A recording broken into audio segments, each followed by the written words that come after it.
स्पष्ट किया है कि देश चलेगा तो संविधान के आधार पर चलेगा। और आरक्षण, मैं पुनः इस बात को कहता हूँ, हर मंच से मैंने कहा है कि दुनिया की, मैं देश तो भूल जाइए, दुनिया की कोई ताकत नहीं है जो आरक्षण को समाप्त कर सके।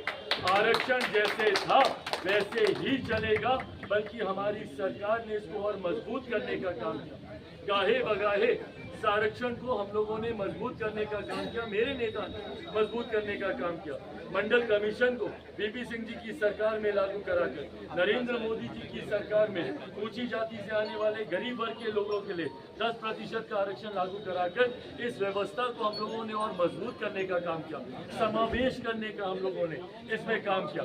ऐसे में दुनिया की कोई ताकत नहीं है, पर जो लोग झूठ बोलते हैं और यही तथ्यात्मक गलत जानकारी एलओपी ने सदन के पटल में भी दी, रक्षा मंत्री जी ने पुनः उसको क्लैरिफाई किया। अग्निवीर के लोगों ने खुद, अधिकारियों ने खुद उसको क्लैरिफाई किया कि जो एलओपी ने बोला वो झूठ बोला, कि अग्निवीर को मुआवजा नहीं मिल रहा, शहीद नहीं हो रहे, ये तमाम बातें जब आप सदन के पटल में जो विपक्ष झूठ बोल सकता है तो चुनाव में उन्होंने कैसे झूठ बोला होगा।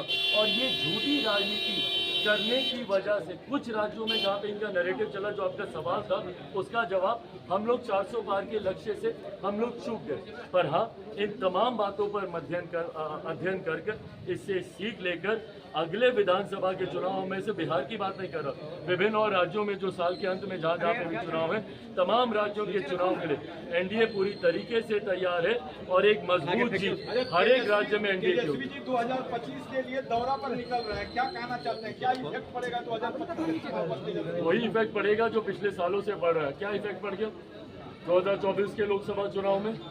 भाई इफेक्ट लोग जानते नहीं है कि आप कहते कि कुछ है और करते कुछ है।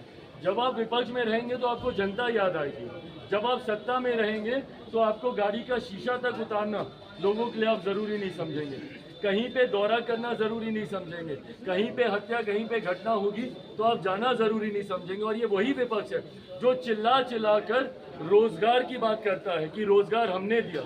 जिस सरकार में रोजगार की उपलब्धियां गिनाते हैं, जब पुल गिरता है तो दोषारोपण दूसरे पे करते हैं। मतलब जो मीठा मीठा वो आपका और जो कड़वा है वो दूसरे का। ये किस तरीके की राजनीति है? भाई हम लोग तो नहीं आए ना ये बोलने कि किसकी सरकार में किसके मंत्री रहते हुए कितने पुलों का निर्माण हुआ।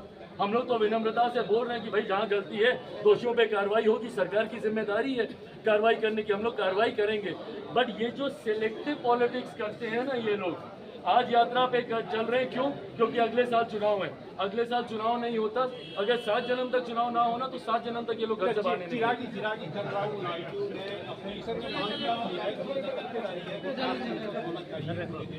अब आज चंद्रबाबू नायडू ने एक नया फैसला किया है कि इसकी सेंसस होना चाहिए। भाई उनकी पार्टी की तरफ से ये सुझाव दिया गया है। मुझे लगता है एनडीए के समक्ष जब ये प्रस्ताव आएगा हम सब उस पर चर्चा करेंगे। हम लोगों की भी तरफ से जिन बातों को उसमें रखना होगा हम लोग रखने का। एक आखिरी सवाल, तीसरी बार आपको एमपी बनने का हैशटैग लगा